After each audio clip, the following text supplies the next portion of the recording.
Tantor Audio, a division of Recorded Books, presents Teaching Race in Perilous Times. Edited by Jason E. Cohen, Sharon D. Rayner, and Dwayne A. Mack. Narrated by Earl Mclean and Diana Blue.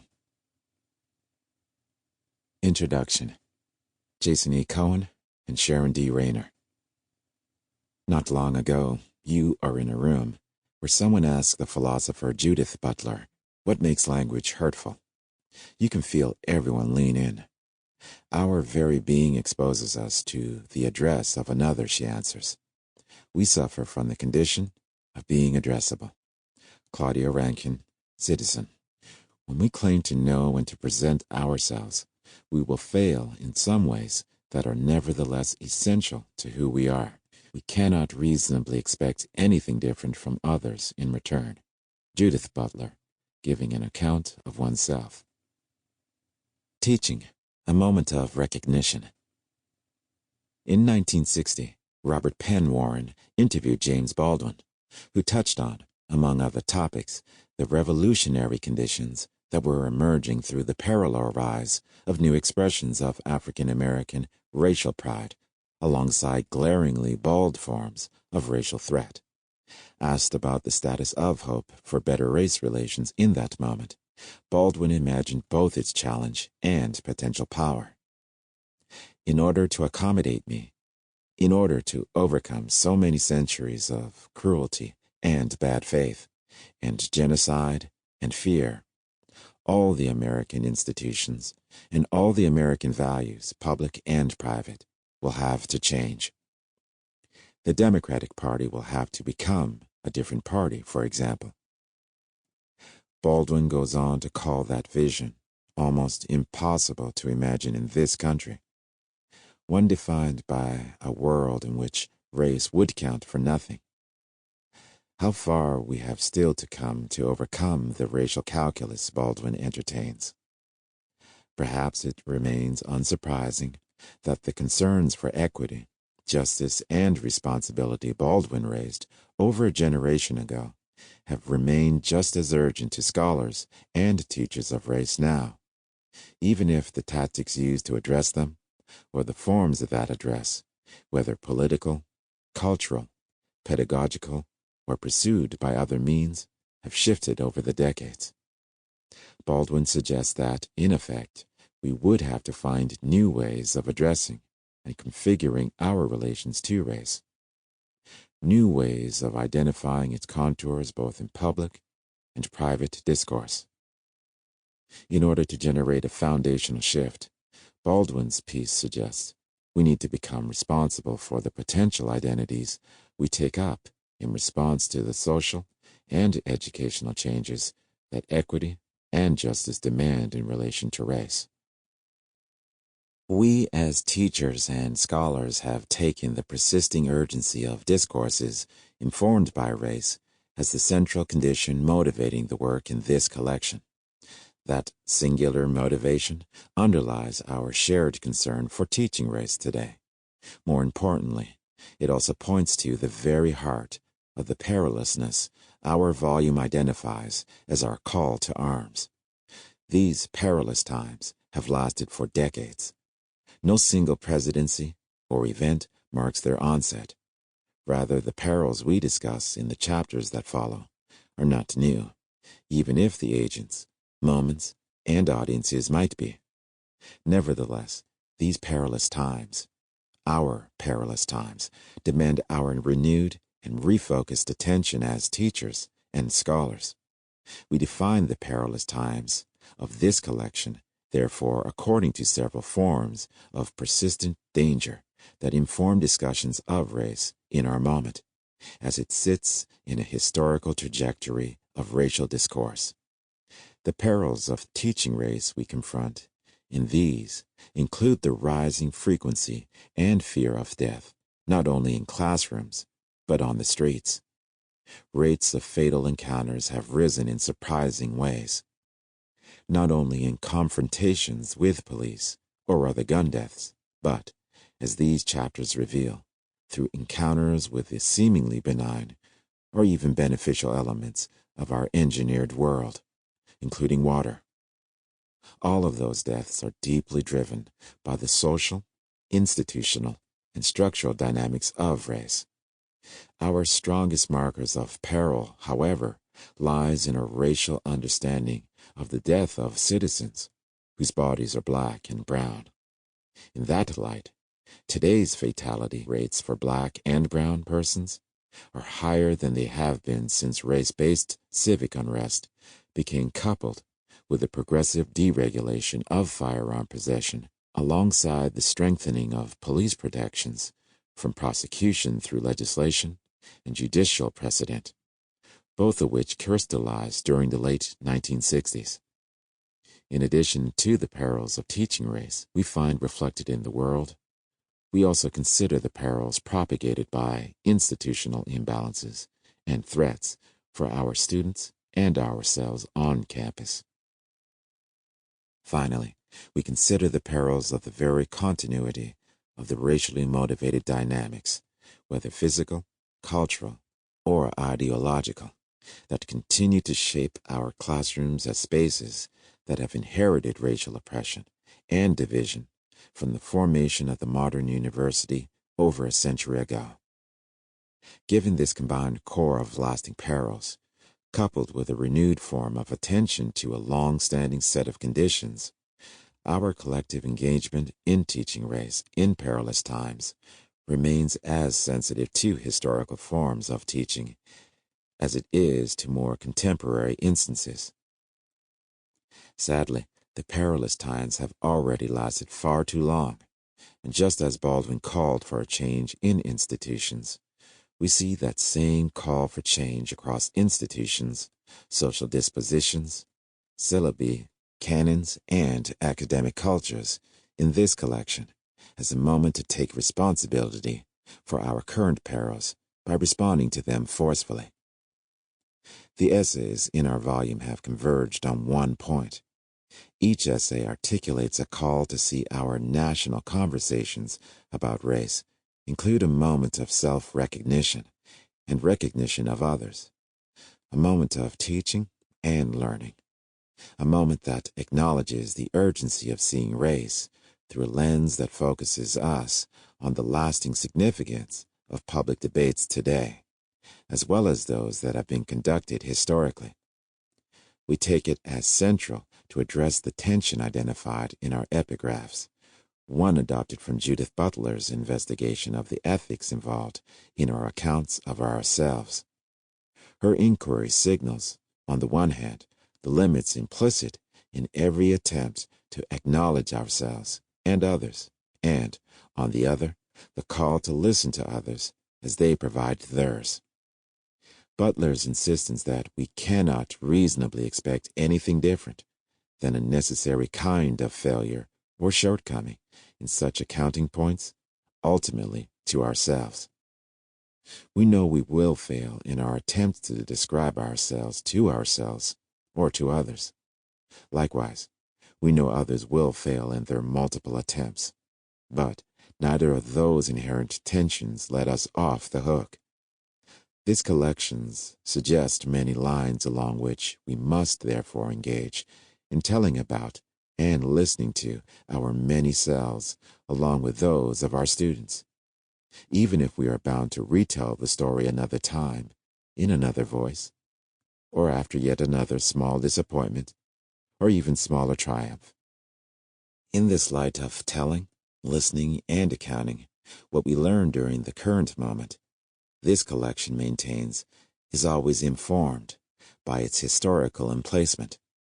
Our historical and social arcs point back from the present to our many and diverse past experiences, and it informs the ways in which, as Claudia Rankin noted in her retelling of Judith Butler's position in our first epigraph, that we suffer from the condition of being addressable. These perilous times, punctuated by hate speech and violence aimed at populations from Black, Jewish, LGBTQ+, Indigenous, and immigrant and resident Hispanic and Latinx people, both dramatize the continuity of these behaviors with past moments of social discord and, at the same time, punctuate our moment with virulent eruptions. By noting this continuity across punctuated moments, we frame the discussions of each teachable moment with which our volume grapples through a comparative lens. This volume emerged from a series of conversations among the editors about this perilous moment for teaching race that we inhabit. As Jason E. Cohen's chapter describes in detail, after tweeting a student's name, I, Jason Cohen, began to address the fallout that my words caused. I needed to take an account both in public and in private of the racist effects of those words. That account, however, occurred not only through my initiative, and those several forms of accounting generated the energy behind this collection. The events my chapter details began in December 2011. In the spring 2012 term, Sharon D. Rayner shared a semester's fellowship with me. Over the course of that semester, we considered how to understand the radical and strange powers of social media platforms to connect or alienate us from one another. One of the consistent fires in which our friendship was forged was the heat generated by confronting those new forms of connection and estrangement, whether because we were institutional strangers during our fellowship period or because of our discussions about the shifting contours of my recently emerged social media crisis. We never mentioned the Jewish philosopher Emanuel Levinas, but our discussions did engage in considering the ways in which the call to see the face of the other, as Levinas describes an encounter with a stranger, became more complicated by technological as well as institutional forms of mediation. Thus, when Dwayne Mack approached me later in the spring 2012 semester to tell me about his anger and disappointment in my actions, I was ready to listen, to see the pain in his eyes. We decided to approach that moment by collaborating on a scholarly collection that would engage us in shared work on questions of how to address race in our moment. That mutual work of overcoming became the kernel of this collection. Dwayne, as a historian of race in America, also saw the importance of considering our gender imbalance and urged me to find an additional editor who would be able to speak from a frame outside of male discourse. Sharon thankfully obliged by accepting our invitation, and her voice has proven invaluable to shaping our present work for the better. In the process of assembling in this collection a series of interventions focused on how race enters into and works in the classroom, we considered the socially constructed category of race, as well as the ongoing processes and phenomena that ground the racial subject in both structural and experiential forms of interpretation. The racial self thus situates one's relations to society, one's own being, external and historical markers, and institutional forces that, as Sherry Ortner suggests, include the ensemble of modes of perception, affect, thought, desire, and fear that animate acting subjects.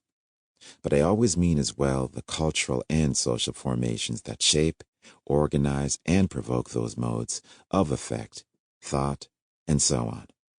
The work of pulling together this collection thus became parallel with the work of redefining our relationship to ourselves and our socially constructed positions as voices speaking to and about racial subjects. The double position of the racial subject that Ortner describes, one who stands in relation to individual perceptions and to social formations, has informed our understanding of how the embodied subjects of the teacher and student circulate in the classroom. As Du Bois writes, there is almost no community of intellectual life or point of transference where the thoughts and feelings of one race can come into direct contact and sympathy with the thoughts and feelings of the other. That problem that we found articulated by Levinas and described further by Du Bois was one profoundly reified in the classroom. Where else could one encounter the other intimately, if not in the classroom? And yet, that challenge of seeing the other in the encounter persists. Perhaps because of that persistence, the critical literature about pedagogies of race, well, it has been informed by insights and frameworks driven by powerful methods and approaches drawn particularly from the social sciences, remains grounded in much of the same foundational critical literature today that it has called upon for the last 3 decades. The works of bell hooks, Paulo Freire, Franz Fanon, and scholars of critical race theory has been represented in this collection, not only because they continue to have a lasting and relevant impact on the discourses of race in the classroom and beyond, but also because their texts and approaches continue to inform the work in social sciences that has evolved from these shared foundations.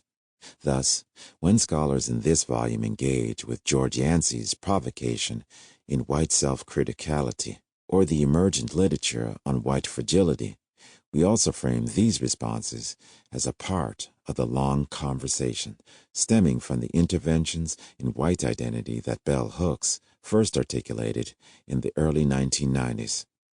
The decade-long engagement by Eduardo Bonilla Silva, Kristen Haltener, and others on questions of colorblindness as a form of social and educational erasure, the structural and institutional implications of public policy and private beliefs regarding race, the gendered female, and racially coded work of teaching that occupies scholars of educational practice and curricular theory. All of these discourses share the common roots established by Freire, Hooks, Fanon, and other scholars our contributors represent in this volume as being relevant to contemporary discourse, alongside more recent scholars of race, society, and pedagogy. At the same time that the vectors of race continue to track in new directions, the resilience of open dialogue also demands that we approach anew those issues of race which have, for a very long time, presented themselves both in the classroom and around its edges. When, in 1963, James Baldwin spoke before a room full of teachers, he urged them to persist in an approach that rings in its opposition to voices of moderation. As Baldwin wrote, "Now if I were a teacher in this school, or any Negro school, and I was dealing with Negro children who were in my care only a few hours of every day and would then return to their homes and to the streets, I would teach each child that he doesn't have to be bound by the expediencies of any given administration, any given policy, any given time, that he has the right and the necessity to examine everything." While the questions and problems persist, the present volume suggests that our approaches have evolved. How to teach race, how, as Baldwin wrote, to examine everything, gives voice to an unparalleled concern for teachers and scholars today, in classrooms across the landscape of American higher education, classrooms in which identity politics have entered the conversation, whether through intentional practices or unwelcomed intrusions. What, in Butler's and Rankin's language, more addressable condition can one imagine than the classroom? What more intimate location for meditations on vulnerability and the need for persistence in our inquiries into Baldwin's everything that we must examine, including race? The essays in this collection explicitly maintain that teaching in the humanities and humanistic social sciences remains the crucial locus of a meditation on race because of the complexity and urgency of the problems tied to these concerns.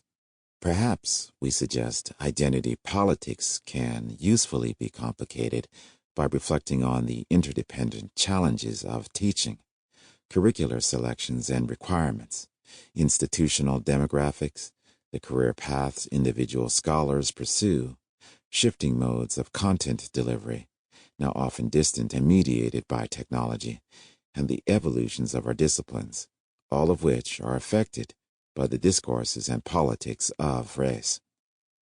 Such debates, we also suggest, do not stop at the threshold of a classroom or remain within the gates and sidewalks of a campus.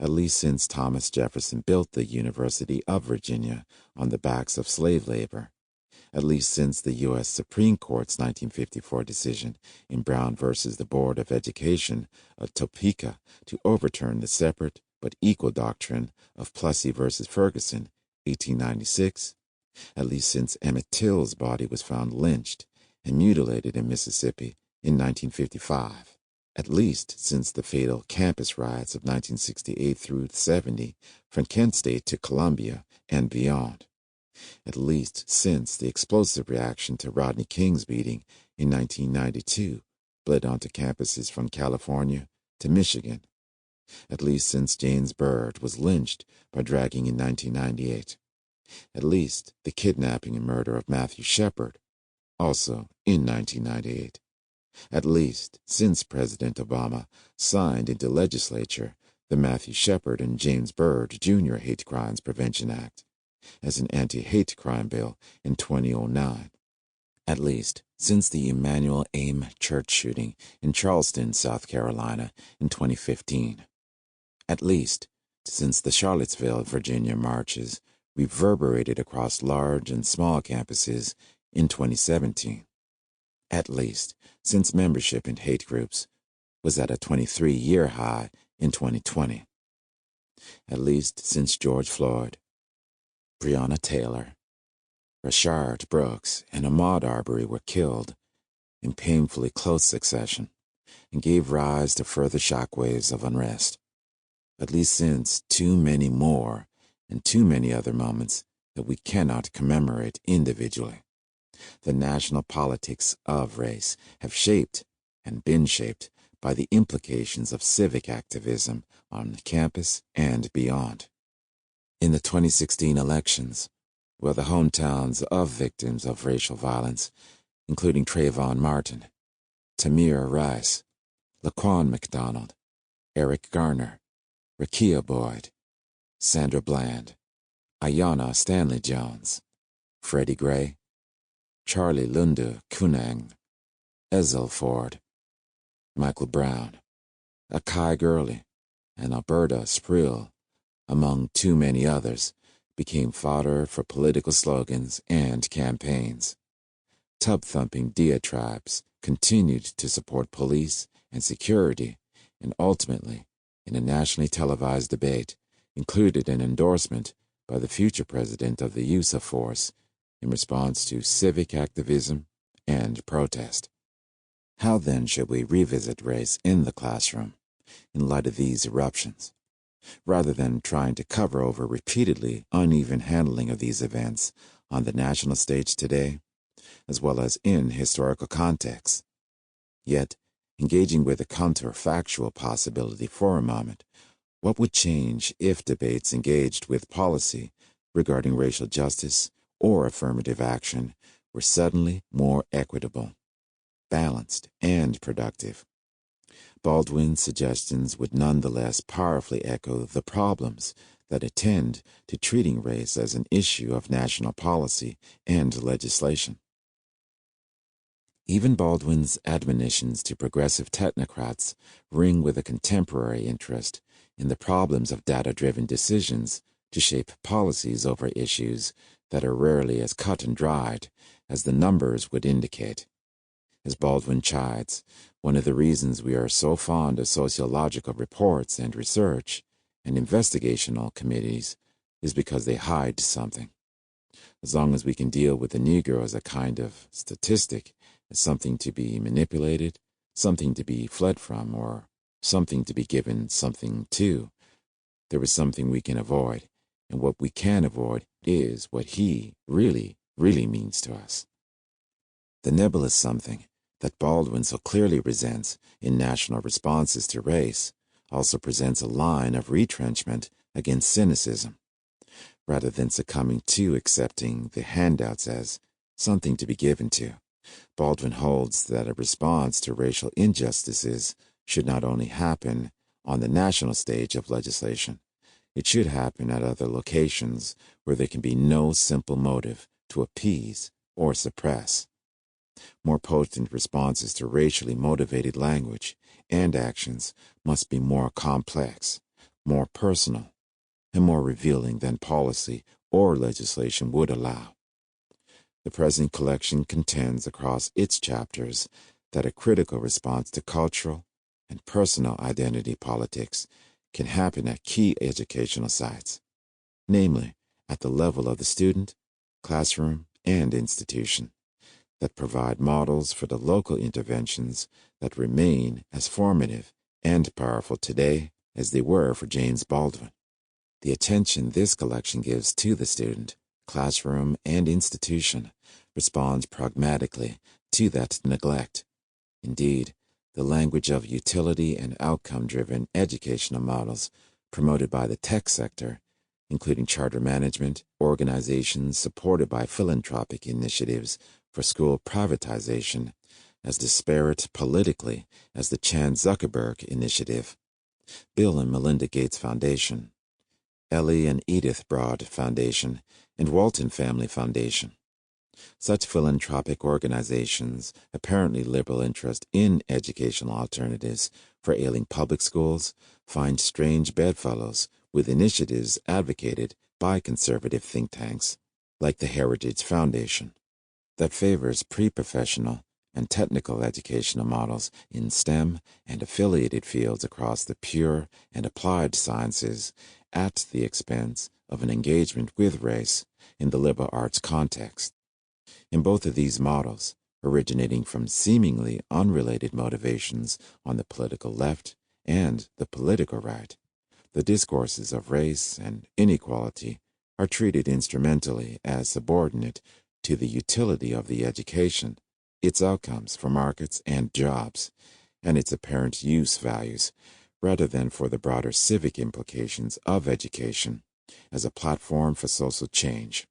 In short, we demonstrate the need for a robustly critical view of identity politics in the classroom today, because the national discourse on these topics has dried up as the weight of political capital shifts away from the concerns for racial equity and tips instead in the direction of a promotion of a utilitarian and class-segmented view of education.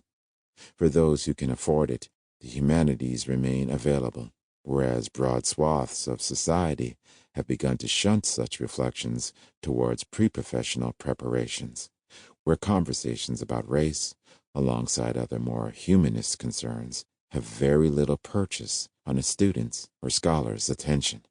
The present volume contends that a critical and sustained attention to the discourse of race in the collegiate classroom may begin to address a historically imbalanced treatment of race as a national concern.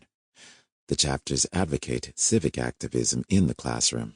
We include discussions relevant to the weakening of affirmative action by addressing general education curricula, as well as institutional admissions criteria. We examine structural racism in the classroom by writing about curricular innovations in what and how material is presented to students. We address new potentials for understanding race opened by hybrid learning platforms. We respond to accusations of insularity and irrelevance leveled at the liberal arts by showing how to teach materials that address the socially urgent questions, and we unpack the rhetoric of illegal immigrants in relationship to African American, Native American, Latinx, immigrant, and non-traditional aged student populations. The collection is divided into 4 major sections. 1. Effect and authority in the classroom. 2. Scholar activism, teaching for social justice. 3. Precarious institutions, precarious appointments. And 4. Historicizing the moment, historicizing the curriculum. In the first section, the chapters ask us to consider, individually and collectively, how the emotional and affective charges of racialized contexts, events, and reactions come to bear on our authority as teachers. In classrooms where race and racial discourse take a central position, these chapters suggest that the ways in which teachers recognize the emotional and cognitive dimensions of these topics can give great power to the material, as well as making it more immediately accessible to students who may or may not be well prepared to be confronted with these highly contentious topics. Sample complete. Ready to continue?